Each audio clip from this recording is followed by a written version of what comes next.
ሪኮርድም አይደለም ማርቆስን በ2022 ጀምረን በ2024 ነው የጨረስነው 46 ሴሽንስ ነበርት በጣም ረጅም ሳይታወቅ ነው ግን ይሄ እግዚአብሔር ጸጋና እግዚአብሔር ምሕረት ነው አቤት ትግስታችሁ 46 ሴሽኖች ተከታተላችሁ ማለት ነው ጌታ ይመስገን በዛ ውስጥ የኔ ህይወት ተሰርቷል እናንተ ተሰርታችኋል ቤተክርስቲያን ታንጻለች በያምናለው እግዚአብሔር በጊዜው የሰጠው መልእክት ነው ስለዚህ ያንን ተካፍለናል በማከሉ ደግሞ አንዳንድ ነገሮች ብለን ይጠቅማሉ በየምላቸው ነገሮች በማካከላችን ሊቀሰቀሱ ሊጸኑ የሚገባቸው ነገሮች ያነሳን ቆይተናል አሁን ደግሞ እንደ እግዚአብሔር ፈቃድ አዲስ የተከታታይ ትምህርት እንጀምራለን ይሄንን ከፊልጵስዩስ መልእክት ነው የምንወስደው እንደ ማርቆስ ረጅም አይደለም ይሄኛው ግፋቢል 15 አል ሴሽንስ ቢኖሩት ነው እንግዳ ተናጋሪዎች እና ሌሎች ደግሞ ወንድሞች ሲያገለግሉ ከሚሆነው በስተቀር ቶሎ ምን ጨርሰው ነገር ነው እና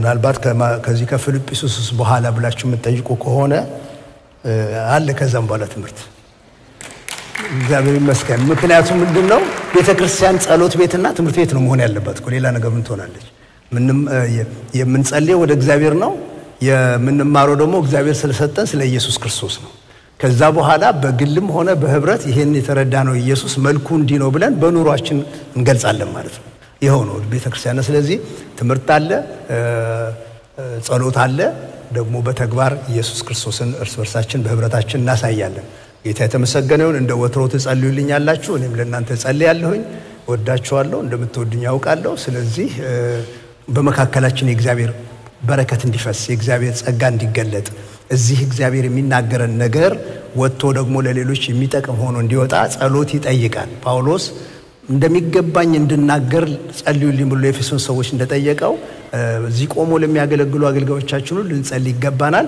እንድትጸልዩልኝ ጠይቃለሁኝ እንደሚገባ የእግዚአብሔር መልእክት በጊዜው እንዲገለጥ ጌታ የተመሰገነ ይሁን ተከታታይ ትምህርት ስንማር እንደዚህ ባይብል ስተዲ ያደረግን አይደለም ባይብል ስተዲ በእንግሊዘኛ ነው በአማርኛ መጽሐፍ ቅዱስ ጥናት ተገቢ ነገር ነው ጥሩ ነገር ነው እኔም ባይብል ስተዲ ያለኝ መሪ ያለኝ እናጠናለን የሚገባ ነገር ነው በቤታችን ስናጠናም ሆነ እዚህም ተከታታይ ሆነ ስንማረው መንፈስ ቅዱስ ለዕለቱ የሚሆን ድምጽ አለው ይሄ መጽሐፍ እስከተከፈተና እስከተነበበ ድረስ እግዚአብሔር ይናገራል በየማምን ሰው ነው በማንኛውም ጊዜ የመጽሐፍ ተከፍቶ ካነበብነው መንፈስ ቅዱስ ይናገራል መጸለይ ያለብኝ የኔ ልብ የሚሰማ እንዲሆን የኔ መንፈስ የሚቀበል እንዲሆን መጸለይ እንጂ ያለብኝ መጽሐፍ ቅዱስ ተከፍቶ በሚነገርበት ቦታ እግዚአብሔር ይናገራል ብዬ አምናለሁ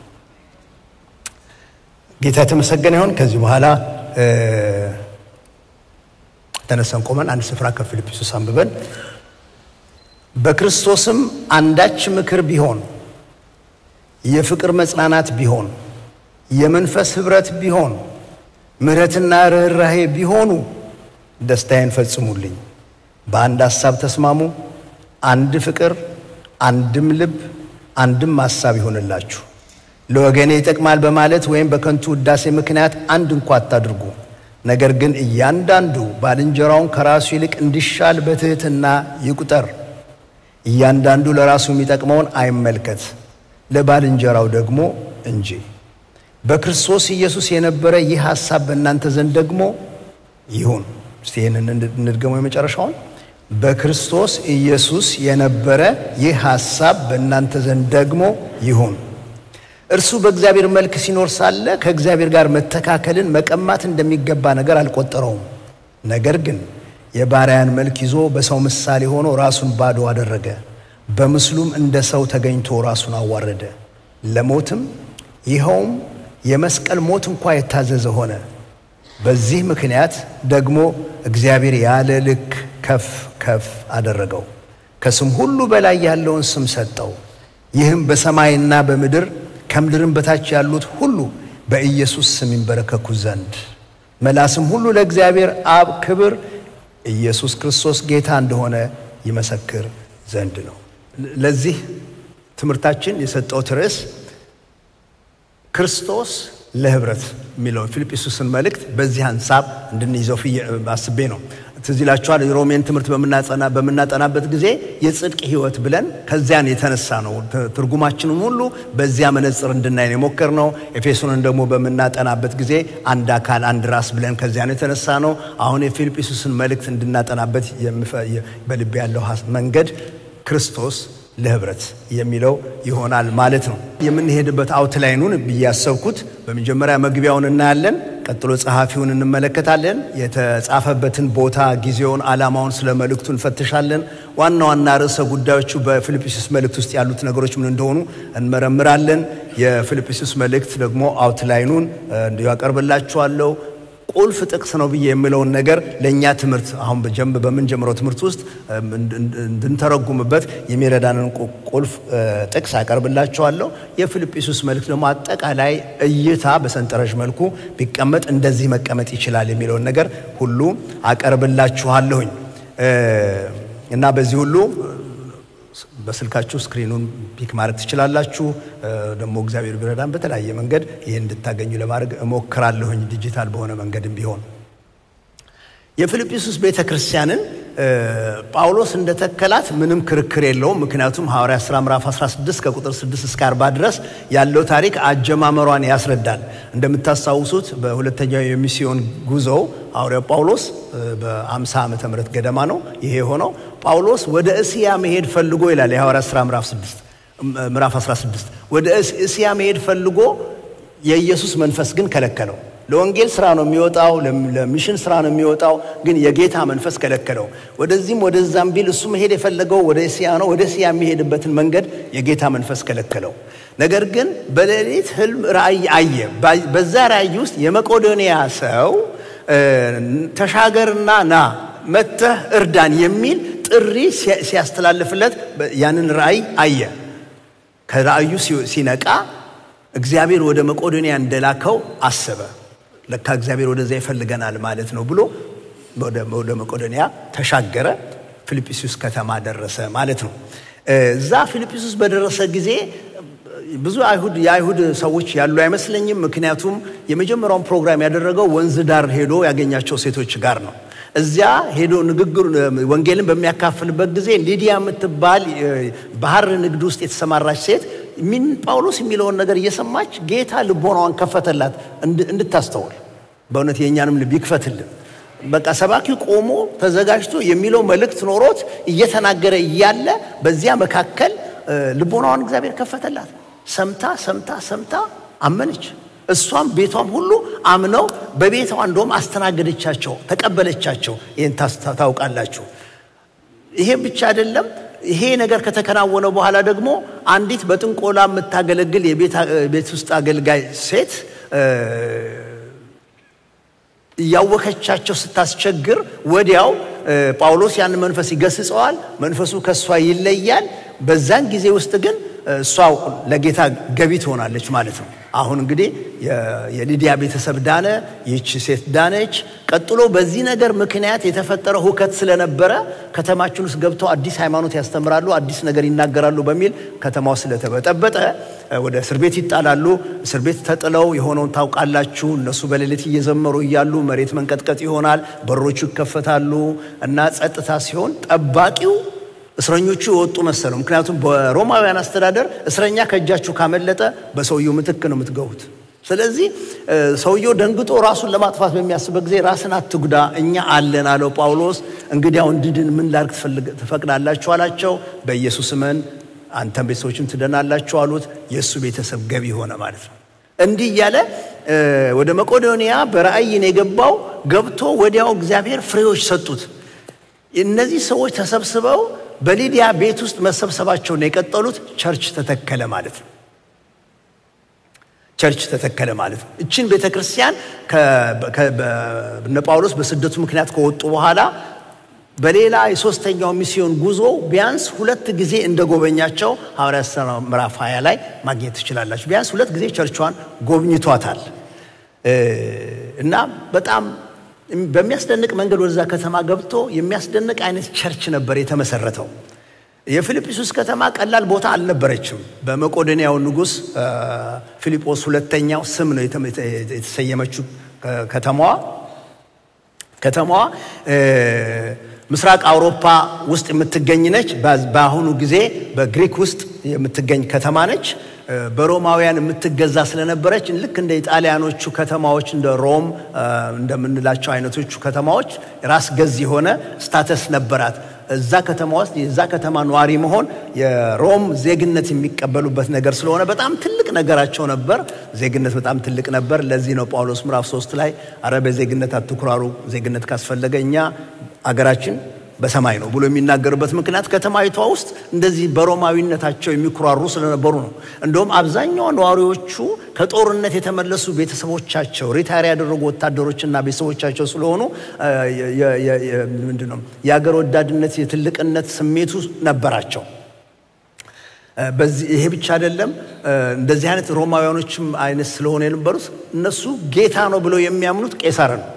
ቄሳር ጌታ ነው የሚል እምነት የተስፋፋበት ከተማ ነበር። ትልልቅ ጣዖት አምልኮ የነበረበት ከተማ ነበር። ስለዚህ ነው ጳውሎስ ሲገባ ወዲያው ስደት የገጠመው። ምንም ማድረግ አልቻለም። እነዛን የሊዲያን ቤተሰብ የወህኒ ጠባቂውን ቤተሰብ እቺን ደግሞ ካጋንንት ስራት ነፃ ወጣችውን ሴት ነፃ ካወጣ በኋላ መልቀቅ ነበረባቸው። የወጡት ከተማይቷ በቀላሉ ለወንጌል የምትመች አልነበረችም። ግን በእንደዛ አይነት ጨለማ በሆነ ከተማ ውስጥ ግን ጌታ አስደናቂ ስራ ሰርቶ ቤተክርስቲያን ተክሎ በኋላ ጳውሎስ የሚደነቅባት ቤተክርስቲያን የሚወዳት ቤተክርስቲያን በወንጌል አብረው አጋር የሆነች ቤተክርስቲያን ያፈራባት ስፍራ ነች። ጌታ የተመሰገነ ይሁን። እና የፊልጵስ ከተማ ባክግራውንድ ማወቁ ጥሩ ነው። የወርቅ ንግድ የነበረባት ከተማ ነች። የአውራ ጎዳና ትልቅ አውራ ጎዳና ከሮም ወደ ትንሹ ሲያ የሚያስገድ ትልቅ ጎዳና ስለነበረባት ቢዚ ሆነች ከተማ ነች። እንደዛ አይነት ቦታ ላይ ስትራቴጂካሊ ጌታ የወንጌል ስራ መጀመሩ ወደ ሌሎች ቦታዎች እንዲሄድ ስለሚሆን ትልቅ ስራ ነው። ጌታ አምላክ የተመሰገነ ይሁን።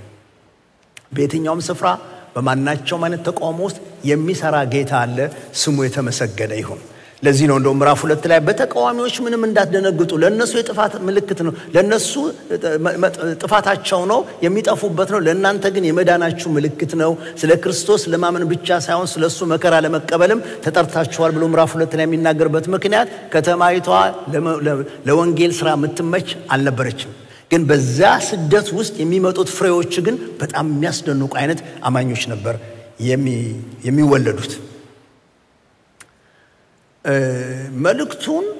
መልእክቱን ማን የጻፈው የሚለው ነገር ምንም አያከራክርም። መጽሐፍ ቅዱስ ውስጥ አንዳንድ የመጽሐፍ ቅዱስ ደብዳቤዎች ማን የጻፈው ብዙ ይከራከሩበታል። የፊልጵስዩስን ግን ጳውሎስ እንደጻፈው ምንም ክርክር አልነበረውም ከመጀመሪያ ጀምሮ። የውስጥ ማስረጃዎችም አሉ። ፊልጵስዩስ ምዕራፍ 1 ቁጥር 1 ላይ የኢየሱስ ክርስቶስ ባሪያዎች የሆኑ ጳውሎስና ጢሞቴዎስ በፊልጵስዩስ ለሚኖሩ ብሎ ሰው ደብዳቤውን ሲጽፍ ማን ጸሐፊው ማን እንደሆነ ከመጀመሪያው እንደሚገልጽ በዚያን ዘመን ባለው አጻጻፍ ገና መግቢያው ላይ እኔ ጳውሎስ ከጢሞቴዎስ ጋራ ደግሞም ከእግዚአብሔር ባሪያዎች ጋር ሆነን በፊልጵስዩስ ለሚኖሩ ብሎ ስለሚጽፍ ራሱ ደብዳቤው ይናገራል ጳውሎስ እንደጻፈው። እንደውም ደግሞ ከዚህም በላይ የቱን ይጠቅሳሉ። ምዕራፍ 3 ላይ ጳውሎስ ጸሐፊው ሲናገር ምን አለ? እኔ በስጋ የምታመንበት ነገር አለኝ፣ ሌላ ሰው ምንም በስጋ የሚመካው ነገር ቢኖረው እኔ በልጠዋለሁ ብሎ የሚዘረዝረውን ነገር ላንብብላችሁ። በስምንተኛው ቀን የተገረዝኩ ነኝ፣ ከእስራኤል ትውልድ ከብንያም ወገን ከዕብራዊ ነኝ። ስለ ሕግ ብትጠይቁ ፈሪሳዊ ነበርኩ፣ ስለ ቅናት ብትጠይቁ ቤተክርስቲያንን አሳዳጅ ነበርኩ፣ በሕግ ስለሚገኝ ጽድቅ ብትጠይቁ ያለ ነቀፋ ነበርኩ ብሎ ጸሐፊው ስለራሱ ይናገራል። ይሄንን ፕሮፋይል መሙላት የሚችል ይሄንን አሟልቶ ሊገኝ የሚችል ጳውሎስ ነው። የጳውሎስን ታሪክ ስናጠና የምናገኘው እሱ እንደዚህ አይነት ሰው መሆኑን ነው። ስለዚህ ጳውሎስ እንደጻፈው የውስጥ ማስረጃዎች አሉን። ደግሞ የጥንት አባቶች ምስክርነት ያረጋግጣል።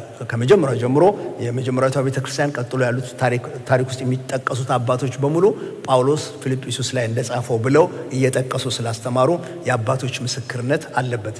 ስለዚህ ይሄን ነገር መያዝ ለምን እንደሚጠቅመን በኋላ ነገሮችን ጥቅሶቹን እየፈታን ስንሄድ መልእክቱን እየፈታን ስንሄድ ለካ ከዚህ የተነሳ ነው የሚለው ነገር እንዲኖረን ስለሚረዳን በትክክል መተርጎም እንድንችል የሚረዳን ነገር ስለሆነ ይሄንን ልብ ማለት ጥሩ ነው። ፊልጵስዩስ ቤተክርስቲያን የተተከለችው በጳውሎስ አገልግሎት ውስጥ ነው።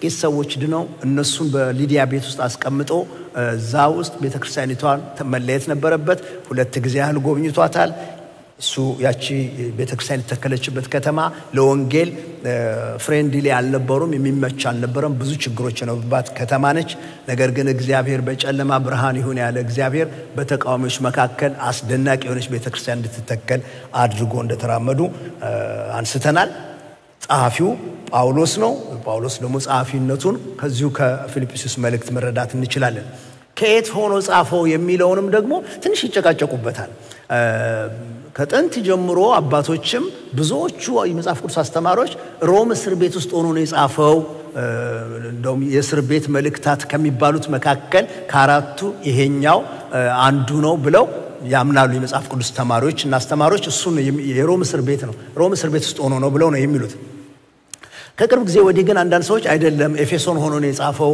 ቆሮንቶስ ሆኖ ነው የጻፈው ይያሉ አንዳንድ ነገር ለመምዘዝ ይሞክሩ አሉ ግን አብዛኛው ሰው ሮም ብሎ ነው የሚያምነው ያሉት የውስጥ ማስረጃዎችም ሮም ስለሚጠቁሙ እኔም ያንን ሮም ነው ብዬ ነው ማምነው ምክንያቱም ፊልጵስዩስ ምዕራፍ 1 ቁጥር 13 ላይ እንደዚህ ይላል ስለዚህም እስራቴ ስለ ክርስቶስ እንዲሆን በንጉስ ዘበኞች ሁሉና በሌሎች ሁሉ ዘንድ ተገልጧል ብሎ ይናገራል ጳውሎስ የራሱን የነበረበት ሁኔታ ሲናገር ጻፊው ምን ይላል እኔ እስራቴ ስለ ክርስቶስ እንዲሆን በፓላስ ጋርድ በንጉሱ ዘበኞች ዘንድ የታወቀ ሆኗል ብሎ ይናገራል ያ ደግሞ ሮምን የሚያመለክት ነገር ይሆናል ማለት ነው ፊልጵስዩስ ምዕራፍ 1 ላይ ደግሞ እንደዚሁ ቁጥር 20 እስከ 26 ድረስ የሚያስደንቅ እናንተ ሁላችሁ የምትወዱት አባባል አለው እዛ ላይ ምንድነው የሚለው ስለ እስር ቤት ውስጥ ያለ ሰው ነው ላልድን እችላለሁ ልሞት እችላለሁ ብሎ ይላል ደግሞ ከጸለያችሁ ልለቀቅ እችላለሁ ብሎ ይላል እዛ ቦታ ላይ እንደውም ብኖር ለኔ ኑሮ ክርስቶስ ነው ይላል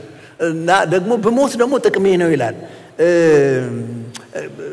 በሄድ ወደ ጌታ በሄድ እናፍቃለሁ ይሻለኛል ይላል ግን ደግሞ እኔ አሁን ባሁኑ ጊዜ መኖር መፈልገው ከመሞት መሰንበት ይሻላል በሚለው ሳይሆን መኖር መፈልገው ለእናንተ ጥቅም ለሰው አገልግሎት እንድጠቅም ብዬ መኖር ፈልጋለሁ ብሎ የሚኖርበትን ፐርፐዝ ሁሉ ይናገራል እና እንደዚህ አይነት ሰው ይሄንን የሚጽፍ ከሆነ ጳውሎስ ከመሰዋቱ በፊት ሮም እስር ቤት ውስጥ ሆኖ የጻፈው ነው ብዬ እንድቀበል ያደርገኛል የፍርድ ውሳኔ እየጠበቀ በነበረበት ጊዜ ሮም ውስጥ ነው የጻፈው ብዬ አምናለሁ እንግዲያው ሮም ውስጥ በእንደዚህ አይነት እስር ቤት ውስጥ ሆኖ በዛ አይነት ሁኔታ ውስጥ የጻፈው ከሆነ ጳውሎስ ይሄ ሮም የነበረበት ጊዜ በ61 እና 62 ዓመተ ምህረት አካባቢ ስለሆነ ደብዳቤው የተጻፈው 61 እና 62 ገደማ ነው ማለት ነው ለምንድን ነው ይሄንን ቀኖች መያዝ የሚገባን ይሄ ደብዳቤ የተጻፈላት በ61 እና 62 ዓመተ ምህረት ገደማ ከሆነ እሱ በሁለተኛው ሚስዮን በ50 ዓመተ ምህረት ገደማ ከሆነ ጳውሎስ ነው ሄዶ ያችን ቤተክርስቲያን የመሰረታት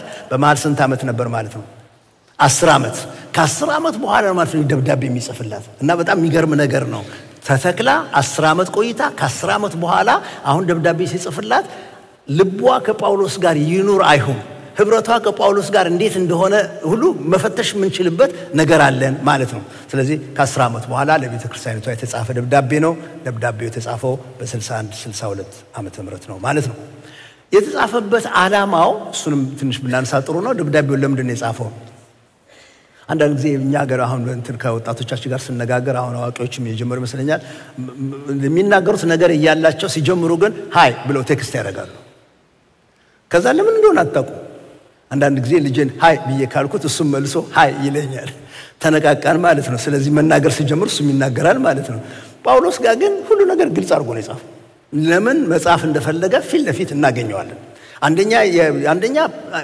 ምዕራፍ 4 ቁጥር 18 ላይ ያመሰግናቸዋል በአፍሮዲጡም በኩል የተላከውን ነገር ስጦታችሁን ቸርነታችሁን ድጋፋችሁን ተቀብየዋለሁ እግዚአብሔርን ደስ አሰኝቷል መልካም መዓዛ ሽታው ያለው ተሞልቻለሁ ብሎ የሚናገርበትን ክፍል ታገኛላችሁ ለማመስገን ጀስት እግዚአብሔር በእነሱ በኩል ቸርነት ስላደረገለት እነሱን ተቀብያለሁ ስጦታችሁን ጌታ ያባርካችሁ ለማለት ነው በሌላ በኩል ግን የነሱ መልእክተኛ ሚሽነሪ የነበረ አፍሮዲጡን የሚባል እነሱ ለጳውሎስ ረሄ ሰው እስር ቤት ነው ያለው ተቸግሯል እስቲ ሂድና ጎብኘው ብለው ከሰፖርት ጋራ የላኩት ሰው ጳውሎስ ጋር ከደረሰው በኋላ እዛ ታሞ ቀረ መታመሙን ደግሞ የፊልጵስዩስ ሰዎች መተው ሰምተዋል እና ጭንቀት ላይ ናቸው ያሉት አሁን ጳውሎስ የሚለው ምንድነው?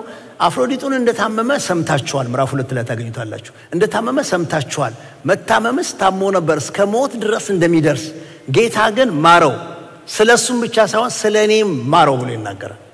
እና ከዛ በኋላ አሁን እልክላችኋለሁ ይላል። ለምን? አፍሮዲጡን የነሱ መልእክተኛ ሚሽነሪ ደህና መሆኑን እንዲያውቁ። ይሄ ሁለተኛው ምክንያት አድርገን መውሰድ የምንችለው ነው። ሶስተኛ ደግሞ በተጨማሪም ሌሎች ነገሮችንም አብሮ ጠቅሶ አንስቶታል። እነዚህ ይሁዲ አድራጊዎች ጁዳይዘርስ ሰዎች በኢየሱስ አምነው እንዲድኑ ብቻ ሳይሆን የይሁድነት ስርዓት መፈጸም አለባቸው ብለው የሚያስተምሩ ሰዎች ገላትያን ቸርች የበጠበጡ አሁን እዚህ ፊልጵስዩስ ጋር እንደሚመጡ ስለሚያቅ ተጠንቀቁም ብሏቸዋል። እዚህ ደብዳቤ ላይ ደግሞም ስለ ህብረታቸውም አንስቶባቸዋል። በኋላ በሰፊው አመጣበታለሁ። ስለ ህብረት ያላቸው አመለካከት እንዲስተካከል ስለ ህብረትም አንስቶባቸዋል። እነዚህ አይነት ዓላማዎች በያዘ መልኩ ነው ደብዳቤውን የጻፈው። የተጻፈበት ቦታ ሮም እስር ቤት ውስጥ ነው። የተጻፈበት ጊዜ 62 ዓመተ ምህረት ነው። የተጻፈበት ዓላማ ለማመስገን የአፍሮዲጡን ደህና መሆን እንዲያውቁ ሌሎች ተጨማሪ ጉዳዮችን ደግሞ ለማብራራት ፈልጎ ነው። ቢግ አይዲያስ ትልልቅ ሐሳቦች ምንድናቸው? በዚህ በፊልጵስዩስ መልእክት ውስጥ የምናገኛቸው ትልልቅ ሐሳቦች ደብዳቤ ከተጻፈ በኋላ ምንድነው የሚለው ደብዳቤው ቢባል 1 2 3 ብለን የደብዳቤውን ጭማቂ እንደምናወጣው የፊልጵስዩስ መልእክት ጭማቂው ጉዳዮች ትልልቅ ጉዳዮች የተነሱት ምንድናቸው ብለን ካነሳን በብዙዎቻችን ዘንድ የሚወደዱ መልእክቶች አሉ፣ ሐሳቦች አሉ። ሁላችንም በጸሎታችን የምንጠቅሳቸው ለሰው የምናካፍለው ምናልባትም በጽሁፍ መልክ በየቤቶቻችን የለጠፍናቸው መኪናችን ውስጥ ቢሮአችን ውስጥ የምናስቀምጣቸው ትልልቅ ጥቅሶችን ታገኛላችሁ። ፊልጵስዩስ መልእክት ለምሳሌ ፊልጵስዩስ ምዕራፍ 1 ቁጥር 21 ላይ ለኔ ሕይወት ክርስቶስ ሞትም ጥቅሜ ነው። ይሄ በጣም ብዙ አማኞች የሚወዱት ጥቅስ ነው። ለኔ ሕይወት ክርስቶስ ነው ሞትም ጥቅሜ ነው ያለበትን ምዕራፍ 2 ቁጥር 5 ላይ በክርስቶስ ኢየሱስ የነበረ ይህ ሐሳብ ያ ኢየሱስ ክርስቶስን ከእግዚአብሔር ጋር በመለኮትነት ከሚኖርበት እንዲወርድና በሰው መካከል እንዲገኝ ያደረገው ያ ሐሳብ በእናንተ ዘንድ ይሁን የሚለው ጥልቅ የሆነ ሐሳብ የመኖሪያ መመሪያዬ የኑሮ ዘይቤ ክርስቶስ ነው የሚለውን ሐሳብ ምዕራፍ 3 ቁጥር 14 ላይ በክርስቶስ ኢየሱስ ከፍ ያለውን የእግዚአብሔርን መጥራት ዋጋ እንዳገኝ ምልክትን እፈጥራለሁ። በሌላ አነጋገር ክርስቶስ የኔ ግብ ነው፣ ግቤ ክርስቶስ ነው ብሎ ያለበትን ነገር ሁላችን እንወደዋለን። አንዱ ቢግ አይዲያ እሱ ነው። ምዕራፍ 4 ላይ ደግሞ ቁጥር 13 ኃይልን በሚሰጠኝ በክርስቶስ ሁሉን እችላለሁ። ይሄ ቃል መዝሙር ሆኖ ወጥቶ ጸሎት ሆኖ ጸልየን ምንጽናናበት ሆኖ የምናቀው ቃል ነው። ክርስቶስ ለኔ ኃይሌ ነው የሚለው ቃል እንደዚህ አይነት ትልልቅ ርዕሰ ጉዳዮች የያዘ ነው። ደግሞ ሁላችሁም እንዴ እንትን በጌታ ደስ ይበላችሁ ያለውስ እንደምትሉኛ ቃል አዎ እሱም ሁሉ አለበት። በቃ ደጋግሞ በጌታ ደስ ይበላችሁ ብሎ ደስታ 16 ጊዜ የተጠቀሰበት መልእክት ነው። እነዚህ ሁሉ ትልልቅ ሐሳቦች አሉት። ይሄን ሁሉ ያነሳሁኝ እነዚህ ነገሮች ሁሉ አቅርቤ እንደው ሜዳ ላይ እንዳልተዋችሁ እኔም ደግሞ አሁን በዚህ ጊዜ እግዚአብሔር ለዳላስ ቤተክርስቲያን እግዚአብሔር በክርስቶስ ላለችው አካል ከእናንተ ጸሎት እርዳታ ጋር ከፍ ብዬ እንድሰማ የምፈልግበት በጎላ ድምጽ እንድሰማ የምፈልግበት ሰው ቆም ብሎ ምንድነው የሚለው ብሎ እንዲያዳምጠኝ የምፈልገው ጉዳይ የፊልጵስዩስ መልእክት ክርስቶስ መካከለኛ የሆነበት ህብረት፣ ክርስቶስን ያማከለ ህብረት ወይም ክርስቶስ ህብረት ለህብረት አስፈላጊነቱን የሚናገር ትልቅ መልእክት ነው። የጊዜው ቃል እሱ ነው ብዬ አምናለሁ። ምክንያቱም ያለ ክርስቶስ የሆነ ህብረት ህይወትም በረከትም ዋጋም እርባናም ስለማይኖረው ማለት ነው። ሰዎች አላማኞች ብቻ ሳይሆን አማኞች የምንሆን አስተውለን ተጠንቅቀን ካልያዝነው በብዙ ጉዳዮች ህብረት ልናደርግ እንችላለን። ግን መስቀል መካከለኛ ካልሆነ ክርስቶስ ዋና ካልሆነ ክርስቶስ ቀዳሚውን ስፍራ ካልያዘበት የትኛውም አይነት መንፈሳዊ የሚመስል ህብረት ቢኖረን ዋጋ አይኖረውም። ዋጋ የሚኖረው ብድራት የሚኖረው ፍሬ የሚኖረው በረከት የሚታዘዝበት ሕይወት የሞላበት የሚሆነው ህብረቱ በመጀመሪያ በክርስቶስ ሲሆን ስለ ክርስቶስ ሲሆን ለክርስቶስ ሲሆን ከክርስቶስ ሲሆን ሁሉ ነገር በሱ ዙሪያ የሚሽከረከር ሲሆን ብቻ ነው። የፊልጵስዩስ መልእክት ይሄንን በጣም አጉልቶ ይናገራል ብዬ አምናለሁ። እግዚአብሔር እንደሰጠኝ ጸጋ እናንተም እንደምትጸልዩልኝ ለአካሉ የሚሆን መልእክት ይወጣዋል ብዬ አምናለሁ።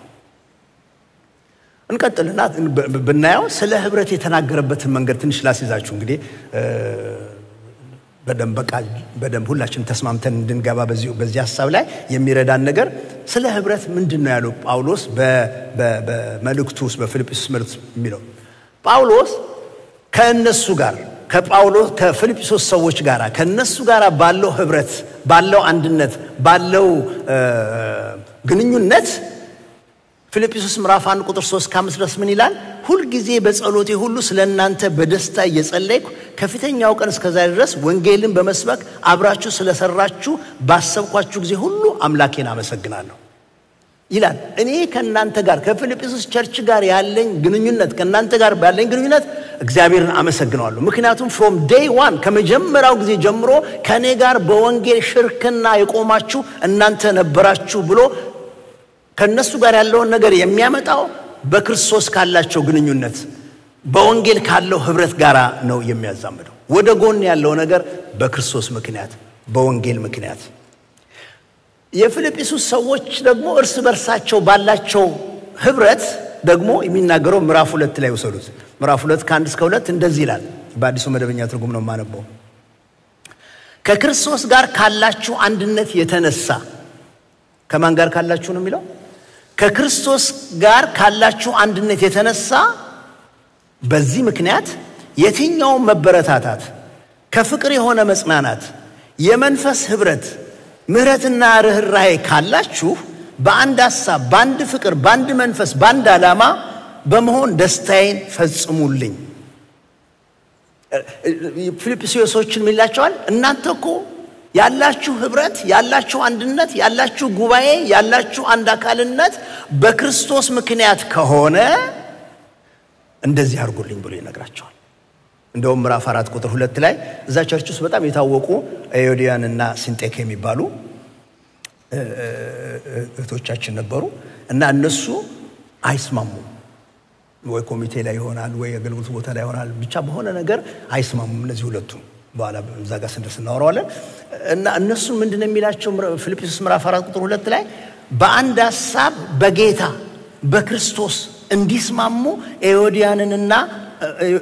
ኤዮዲያንን እመክራለሁ ሲንጤኬንንም እመክራለሁ። በአንድ ሐሳብ እንዲስማሙ ኮምፕሮማይዝ አድርገው እንዲስማሙ አይደለም የሚለው በጌታ እንዲስማሙ።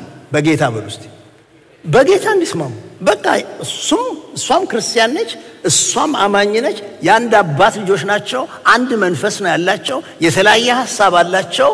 ግን ጳውሎስ የሚለው ምንድነው? ከመሆን ህብረት ያላችሁ አንድነት ያላችሁ ኮምፕሮማይዝ ተደርጎ በሚመጣ ሐሳብ ላይ ሳይሆን በጌታ ማለት ምን ታረጋዋለህ? አሁን ኤዮዲያንና ሲንጤኬ እንትኑ ቃሉ ስተረጉት ከዚህ በፊት የተነጋገርን ይመስለኛል። እድሏና ሽታዬ ማለት ነው ትርጉሙ በግሪክ ሲተረጎም እንደሱ ነው። አሁን እድሏና ሽታዬ ባይስማሙ ጉዳዩ ኢየሱስን ምን ታረጉታላችሁ ነው። እሱ በመካከላቸው እስካለ ድረስ መስቀሉ መካከላቸው እስካለ ድረስ they have to find a way የሆነ መንገድ ፈልገው መገናኘት አለባቸው። ምክንያቱም መስቀሉ አለ። እንለፍ ጊዜያችን ለመቆጠብ ጳውሎስ ከኢየሱስ ጋር በነበረው ግንኙነት ማለት ወደ ላይ ደግሞ ወደ ላይ አሁን እኛ ህብረታችን ወደ ጎን ብቻ ሳይሆን ወደ ላይም ስለሆነ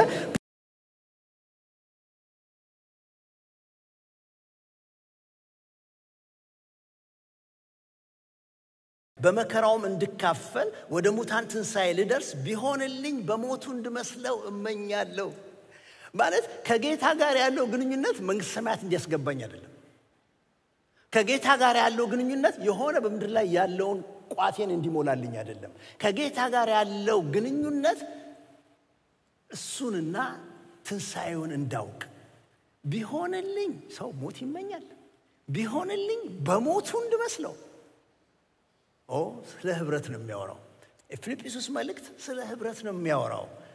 ጳውሎስ ከነርሱ ጋር ከፊልጵስዩስ ጋር ስላለው ህብረት፣ ፊልጵስዩስ እርስ በርሳቸው ስላላቸው ህብረት፣ ጳውሎስ ከኢየሱስ ጋር ስላለው ህብረት እንዲህ ነው መሆን ያለበት ህብረት ብሎ ስለ ህብረት በተለየ መንገድ ነው የሚናገረው። ህብረት ስንደርስበት እናወራለን። ኮይኖኒያ የግሪኩ ቃል ነው። እሱ ባለጠጋ ቃል ነው። በጣም ብዙ ትርጉሞች ያሉት ቃል ነው እና ጳውሎስ በዛ መንገድ ነው የሚያየው። ከዚህ ፕሮግራም በኋላ ህብረት እናደርጋለን ስንል ምን እንደተዚህ ይላችሁ አረዝም አላችሁ። ከዚህ ፕሮግራም በኋላ ህብረት እናደርጋለን ስንል እንደሚባለው እሺ በቃ ሻይ ቡና አለ እንጠጣለን ምናምን አለ። ትርጉሙ እሱ ነው ያለው። ለጳውሎስ ህብረት የሻይና የቡና ነገር አይደለም። ለጳውሎስ ህብረት የመስቀል ጉዳይ ነው፣ የክርስቶስ ጉዳይ ነው፣ የኢየሱስ ጉዳይ ነው። ህብረት በረከት የሚኖረው፣ ህብረት እርባና ዋጋ የሚኖረው፣ ህብረት ህይወት የሚኖርበት በውስጡ ክርስቶስ ሲኖርበት፣ መስቀሉ ሲኖርበት። ያ ነው የፊልጵስዩስ መልእክት ሙግቱ ትልቁ አርጊመንት ክርስቶስ ለህብረት። ምዕራፍ 4 ጋር እንዝለና ከዚያ እናሳብ እንለቃለን። ፊልጵስዩስ ምዕራፍ 4 ቁጥር 10 እስከ 20 ድረስ ረጅም ነው። እኔ አልፍ ያነባዋለሁ። ጳውሎስ ድጋፍ ከሚሰጡት ጋር አሁን በደም እንድታዩ እፈልጋለሁ። አይዊሽ ፖስታ ይዤ ቢኖር ኖሮ እና ፖስታ ይዘው አንዳንድ የሚሸጉጡልን ሰዎች እናንተ የላችሁበትም ማለት ነው። በቃ ፖስታ እንድታስቡ እፈልጋለሁ። የሆኑ በጉባኤያችን ውስጥ ያሉ ቸርቻችን ውስጥ ያሉ የሚረዱን የሚያግዙን ፖስታ አድርገው የሚሰጡን ሰዎች ጳውሎስም ነበሩት የሚረዱት ፖስታ የሚሰጡት እና ጳውሎስ ፖስታ ከሚሰጡት ሰዎች ጋር የነበረውን ህብረት እንዴት እንደሚያየው አንዱ መማገቻዬ ነው። እሱን እናንብብ። ፊልጵስዩስ ምዕራፍ 4 ቁጥር 10 እስከ 20 ኃይልን በሚሰጠኝ በክርስቶስ ሁሉን እችላለሁ። የሚገርም ነገር ነው። እኔ አለኝ የለኝም አይደለም፣ ቢኖረኝም ባይኖረኝም እኔ ኃይልን በሚሰጠኝ በክርስቶስ ሁሉን እችላለሁ። ሆኖም በመከራዬ ከኔ ጋር ስለተካፈላችሁ ጎሽ መልካም አደረጋችሁ። ስለተካፈላችሁ የሚለው ቃል ህብረት ስላደረጋችሁ ማለት ነው። በስሌታችሁ የሚበዛውን ፍሬ እንጂ ስጦታ ፈላጊ አይደለሁም። ነገር ግን ሁሉ አለኝ ይበዛልኝማል። የመዓዛ ሽታና የተወደደ መስዋዕት የሚሆነውን ለእግዚአብሔር ደስ የሚያሰኘውን ስጦታችሁን ከአፍሮዲጡ ተቀብዬ ተሞልቼዋለሁ። ኦኬ ፓስተር ታሚስቲ ፖስታ ይዘና አንዱ ነው መጽሐፍ ይዘና ግልጽ እንዲሆን ከኔ ጋር ተስዋላችሁ። በዚህ በኩል ፖስታ ይዞ እየመጣ ነው። የምር ካረከውም ችግር የለም። ጳውሎስ ፖስታውን ይዘው ከሚመጡ ሰዎች ጋራ ከሚረዱት ጋራ ሚኒስትሪውን ከሚረዱት ጋራ የሚሽን አገልግሎቱን ከሚረዱት ሰዎች ጋራ ያለው ግንኙነት ምን አይነት ነው የሚሆነው? ምክንያቱም በስጋ ካሰብነው በጎ ያላደረገልኝ በጎ እንድመልስ ነው። ዛሬ የሚያደርጉልኝ ነገር ነገ እንድመልስ አድርጌ ነው የማስበው። እሱም ቢሆን ሲሰጠኝ ነገ ሊጠይቀው የሚችለው ዕዳ እንዳለብኝ አድርጎ ነው በስጋ የሚተረጎመው። ጳውሎስ እንዲህ ከሚያግዙ ሰዎች ጋራ ያለው ህብረት ምን አይነት ነው? እሱን ነው ምዕራፍ 4 ላይ የሚናገረው። እኔ እኮ ከናንተ ይሄን ስቀበል ስለጎደለኝ አይደለም፣ መጉደልም አውቃለሁ መብዛትንም አውቃለሁ። ሁሉን በክርስቶስ የምችል ሰው ነኝ። ይሄንን የምቀበልበት ምክንያት ግን አንዳች እንዲሞላልኝ ፈልጌ ሳይሆን እኔ ስቀበላችሁ የሚኖረውን ፍሬ ምንድነው ፍሬው? እነሱ በእግዚአብሔር ስም እዚህ ያለውን ነገር ሲያደርጉ የሚገኘው ፍሬ እሱን ፈልጌ ነው። በዚህ ፍሬ እናንተ ስለምትጠቀሙ፣ በዚህ ፍሬ ክርስቶስ ስለሚከብርበት ስለ ክርስቶስ የምቀበላችሁ ነገር ነው። ይሄ ስጦታችሁን ከአፍሮዲጡን ተቀብያለሁ። እግዚአብሔርን ደስ የሚያሰኘውን መልካም ሽታ የሞላበትን ተቀብዬ ተሞልቼዋለሁ። ለካ ከሚረዱት ከሚደግፉት ሰዎች ጋር ያለው ህብረት ሰው በስጋ እንደሚያስበው የጥቀመኝ ጠቅመሃለሁ አይደለም ማለት ነው። ጌታ ይባርክ አይደለም ማለት ነው። የሚያስብበት እሳቤው እንዲህ ባለ እንኳን ነገር ክርስቶስን አስገብቶ ነው። ሰውን ታሙ ጠይቃችሁታል፣ አዝኖ ደግፋችሁታል፣ በጎደለው ነገር ሞልታችሁለታል። ማንም በሌለው ጊዜ ባጠገቡ ቆመህ አንስተኸዋል። ይሄ ሁሉ ነገሮች በመካከላችን ሲሆኑ መስቀል ስላለ ነው፣ ክርስቶስ ስላለበት ነው። ከዚህ ውጪ ክርስቶስን ካስወጣ ነው መጠቃቀም በስጋ እንደሚዘሩ ነው። ክርስቶስን ካስወጣ ነው መደጋገፍ በስጋ እንደሚዘራ ዘር ነው የሚሆነው። በስጋ ነው የምናጭደው። መንፈሳዊ ዋጋ የሚኖረው ግን ክርስቶስ ሲገባበት ነው። የፊልጵስዩስ መልእክት የሚናገረው ስለ ህብረት ነው። ህብረት ከእግዚአብሔር ጋር፣ ህብረት እርስ በርሳችን፣ ህብረት ከዓለምም ጋር እንኳን ቢሆን፣ ህብረት ደግሞ ከሚደግፉን ሰዎች ጋር፣ ወደ ላይ እርስ በርሳችን ወደ ጎን ያለውን ነገር ሁሉ የያዘ ነገር ነው። ህብረታችን በግላችን ምን ይመስላል? ህብረት በግሩፕ ምን ይመስላል? ህብረት በየቤቱ ምን ይመስላል? ህብረት እንደ ቤተ ክርስቲያን ምን ይመስላል? ህብረቱ ዋጋ የሚኖረው፣ እርባና የሚኖረው፣ ፍሬ የሚኖረው፣ መንፈሳዊ ውጤት የሚኖረው፣ በሰማይ ቤት የሚመዘገብ ነገር የሚሆነው፣ ህይወት እግዚአብሔር እንዳዘዘበት ወንድሞች በህብረት ቢቀመጡ መልካም ነው፣ በዚያ እግዚአብሔር በረከትና ህይወትን አዟልና የተባለው እውነት የሚሆነው ህብረታችን ከወንድሞች ጋር ከእህቶች ጋር ስንቀመጥ የሚያጠነጥነው በማን ዙሪያ ነው? በኢየሱስ ክርስቶስ በመስቀሉ ዙሪያ። እሱ በጣም ትልቅ መፈተሽ ያለበት ነገር ነው። ዛሬ ሰዎች ህብረት በብዙ ምክንያት ያደርጋሉ። ጸልየው ሰው ለመግደል ሊስማሙ ይችላሉ። ጸልየው የራሳቸውን አጀንዳ ለመሙላት ሊነጋገሩ ይችላሉ። ነገር ግን የኢየሱስ ክርስቶስ መስቀል ባለበት በዚያ እግዚአብሔር ይገኛል። የእግዚአብሔር ፈቃድ ይከናወንበታል። የፊልጵስዩስን መልእክት አስተዋጽኦ እንመልከተው። አውትላይኑን ማለቴ ነው። መጀመሪያ ሲጀምር ምዕራፍ 1 ከቁጥር 1 እስከ 2 ድረስ ሰላምታ ነው የሚያቀርበው። ከዚያ በኋላ ስለ ፊልጵስዩስ ሰዎች ይጸልያል፣ ያመሰግናቸዋል ከቁጥር 3 እስከ 11 ድረስ። ከዛ ራሱ ጳውሎስ እስር ቤት ስለሆነ ያለው ቅድም እንዳነሳሁት በእስር ቤት ውስጥ ሆኖ ያለበትን ሁኔታ ከቁጥር 12 እስከ 26 ያስረዳቸዋል። ለወንጌል እንደሚገባ ስለመኖር ደግሞ ይዘረዝራቸዋል። በቃ ከዚህ በኋላ ምንኖረው ወንጌል እንደሚገባ ልንመላለስ ይሆናል ብሎ ከምዕራፍ 1 ቁጥር 27 እስከ ምዕራፍ 2 ቁጥር 30 ድረስ እስከ ምዕራፍ 2 መጨረሻ ድረስ ይናገራል። ምዕራፍ 3 ቁጥር 1 እስከ ምዕራፍ 4 ቁጥር 9 ድረስ ግን በጌታ ስለመመካት፣ ይሄ በጣም ደስ የሚለኝ ነገር ነው። እዚህ ጋር ይናገራል። የሚያስመካው የሰው ጽድቅ ሳይሆን በኢየሱስ ክርስቶስ የሚገኘው ጽድቅ ነው ብሎ ይናገራል። የሚያስደስተው ደስ የሚያሰኘው ነገር ያለው ሰው በሚሆንለት በማይሆንለት ሳይሆን በጌታ ያለው መደሰት ነው። ሰው ኮንቴንትድ የሚሆነው የሚረካው የሚያርፈው በሚሰበስበው ነገር ሳይሆን በእግዚአብሔር ልቡ ሲያርፍ ነው ብሎ በጣም በጌታ ስለመመካት፣ በጌታ ስለመርካት፣ በጌታ ስለመደሰት ምዕራፍ 3 ቁጥር 1 እስከ ምዕራፍ 4 ቁጥር 9 ድረስ ይናገራል። ከዛ በኋላ ወደ ምስጋና ስለላኩለት ሰፖርት ምስጋናና ማጠቃለያ የሚናገርበት ቦታ ይኖራል ማለት ነው። ያጠቃልን እኛ ምን ይል?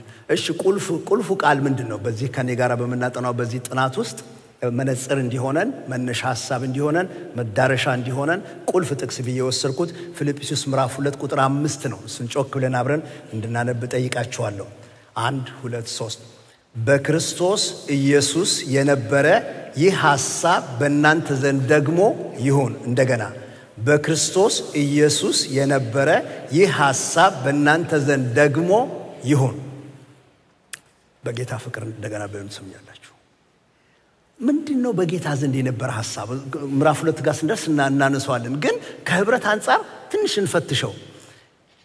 ከአባቱ ጋር ክርስቶስ ኢየሱስ ጌታችን ከአባቱ ጋር በሰማይ ሰማያት በክብር በአርያም በሞገስ ለዘላለም በሚሆን ሙላት ሲኖር ሳለ እንደዚህ ነበር የሚኖረው። እንደዚህ ከሚኖርበት የጠፋ ሰው ፍለጋ ከሱ ጋር ህብረት ማድረግ ፈለገ። ከጠፋ ሰው ጋር ህብረት ማድረግ ፈለገ ከኛ ጋር። እንዴት አድርጎ ነው ንጹሑ ቅዱሱ ኃያል ሕያው የሆነ አምላክ እግዚአብሔር ሰው መካከል የሚገባው? ስለዚህ ህብረት ፍለጋ እሱ ወረደ፣ ስጋ ለበሰ፣ የባሪያ መልክ ያዘ፣ አምላክነት ያለውን ነገሩን ባዶ አደረገ። ምንም እንደሌለው በሰው እጅ መንገላታት፣ በሰው እጅ መከራ መቀበልን ፈቀደ፣ እስከ መስቀል ሞት ድረስ ታዘዘ ከሰው ጋር ህብረት ለማድረግ። ያመጣና ምን ይላል? ከዚህ በኋላ እንግዲያው ህብረትን በተመለከተ የምንሆነው ሞዴላችን እሱ ነው። ህብረትን የምናስብ ከሆነ ሞዴላችን ኢየሱስ ነው። ኢየሱስ ዘንድ የነበረው ያ ሐሳብ፣ ኢየሱስ ዘንድ የነበረው ያ ማይንድ ሴት እኛ አንዳንዳችን ጋር ሊኖር ይገባል ነው የሚለው። እሱ ቁልፍ የሆነ ሐሳብ ነው። አሁን የፊልጵስዩስ መልእክት አጠቃላይ እይታን አቅርብላችሁና እንጨርሳለን። እዚህ ላይ አለ እንደምታዩት የፊልጵስዩስ መልእክት እይታ ምዕራፍ 1 ምዕራፍ 2 ምዕራፍ 3 ምዕራፍ 4 እነዚህ አራት ምዕራፎች ነው ያሉት። መልእክቱ ህብረትን በተመለከተ ጳውሎስ ከፊልጵስዩስ ጋር ጳውሎስ ፊልጵስዩስ እርስ በርሳቸው ጳውሎስ ከኢየሱስ ጋር ጳውሎስ ድጋፍ ከሚሰጡት ጋር ቀድም የዘረዘርኩት ነው። ክርስቶስ በፊልጵስዩስ መልእክት ውስጥ ክርስቶስን እናገኘዋለን። ሙሉ በሙሉ ስለ ክርስቶስ ነው። እንደውም 40 ጊዜ ነው የተጠቀሰው ክርስቶስን ግን ቻፕተር 1 ምዕራፍ 1 የሚናገረው ክርስቶስ ለኔ ህይወት ነው። ክርስቶስ ህይወት ነው። ምዕራፍ 2 ክርስቶስ ለኔ መኖሪያዬ ነው። ላይፍ ፕሪንሲፕሌ ክርስቶስ ነው። ሐሳቤ ክርስቶስ ነው። ምዕራፍ 3 ለኔ ክርስቶስ ግብ ነው። መዳረሻዬ እሱ ነው። እሱን እንድመስለው ነው ግቤ እሱ ነው። የምፈጥነበት የኋላውን እየረሳው ወደፊት የምዘረጋበት ለእኔ ግቤ እሱ ነው። ምዕራፍ 4 ደግሞ ኃይሌ ክርስቶስ ነው ብሎ ነው የሚናገረው። የእያንዳንዱ ምዕራፍ ዋና ሐሳቦች እዚህ ጋር ማግኘት እንችላለን። እዚህ ጋር እንደምታዩት ነው። አመለካከትን በተመለከተ ምዕራፍ 1 በማይመች ሁኔታ ውስጥ እንኳን በክርስቶስ መደሰት እስር ቤት ውስጥ ሆኖ ደስ ይለኛል እያለ የሚጽፍበት ቦታ ነው ያለው እኮ ዘበኞችን እያየ እስር ቤቱን እያየ ወህኒ ቤት ውስጥ ተቀምጦ ደስ ይለኛል ብሎ የሚናገረው የአቲቲዩድ ጉዳይ ነው ያለው። አቲቲዩድ በማይመች ሁኔታ ውስጥ በጌታ መደሰት ነው። ምዕራፍ 2 ላይ ሌሎችን በክርስቶስ በማገልገል መደሰት ነው። ኢየሱስ ክርስቶስ ወርዶ አባቱን ደስ እንዳሰኘ ሰዎችን አገልግሎ የደስታ ዘይት እግዚአብሔር እንደቀባው እንዲሁ ጳውሎስ የሚወስደው ምንድነው? ሌሎችን በክርስቶስ ማገልገል መደሰት ይላል። ምዕራፍ 3 ላይ ክርስቶስን በማወቅ መደሰት ለኔ ይጠቅመኝ የነበረው ነገር ሁሉ እንደ ረብ እንደሌለው እንደ ጉዳት እንደ ኪሳራ እንደ ጉድፍ ቆጥሬዋለሁ። ስለምን? ስለ ጌታዬ ዕውቀት ከሱ ጋር ህብረት እንዲኖረኝ ስል ብሎ ይናገራል። ያ ነው ደስታው። ምዕራፍ 4 ላይ በክርስቶስ ረክቶ አርፎ ስለመኖር ነው የሚናገረው። የፊልጵስዩስ መልእክት ዩኒክ ባህሪው ክርስቶስ 40 ጊዜ በላይ ተጠቅሷል። በደስታ በምስጋና የተሞላ ደብዳቤ ነው። በማይመች እስር ቤት ውስጥ ሆኖ በጌታ ተደሰቱ ይለናል። ክርስቶስን ለማሳየት የህብረትን አስፈላጊነትና ለህብረት የክርስቶስን ዋናነት ያሳያል። ቁልፉ ጥቅስ ምዕራፍ 2 ቁጥር 5 ነው። ምሳሌ ሆነው የተጠቀሱ ሰዎች እዚህ ጋር ስንሄድ እናገኘዋለን። ኢየሱስ ክርስቶስ ጌታችን ዋና ምሳሌ ነው። ጳውሎስ ራሱን ያቀርብልናል። አፍሮዲጡ የፊልጵስዩስ ቤተክርስቲያን ሚሽነሪ እሱን ይጠቅስልናል። ጢሞቴዎስ ደግሞ የጳውሎስ የእምነት ልጅ የሆነውን እነሱን ሁሉ አቅርቦ ስለ እያንዳንዳቸው እየተናገረ ሞዴል ይሆኑናል። ስለምን? ስለ ህብረት ኢየሱስ ስለ ህብረት የሆነውና ያደረገው ነገር ጳውሎስ ራሱን አቅርቦ የሚሆነውን ነገር ይናገራል። አፍሮዲጡንም ጢሞቴዎስንም ያቀርባል። እግዚአብሔር አምላክ ይርዳን። ስለዚህ የምናደርገው የቤት ስራ ምንድነው? ጊዜ ወስደን ፊልጵስዩስን ደጋግመን እንማረው ወደ ልባችን እስኪገባ። ምዕራፍ 2 ላይ ያለውን ያንን ክፍል በቃላችን ማጥናት እስክንችል ድረስ አጥብቀን እየጸለይን እንጠብቅ። እንጸልይ።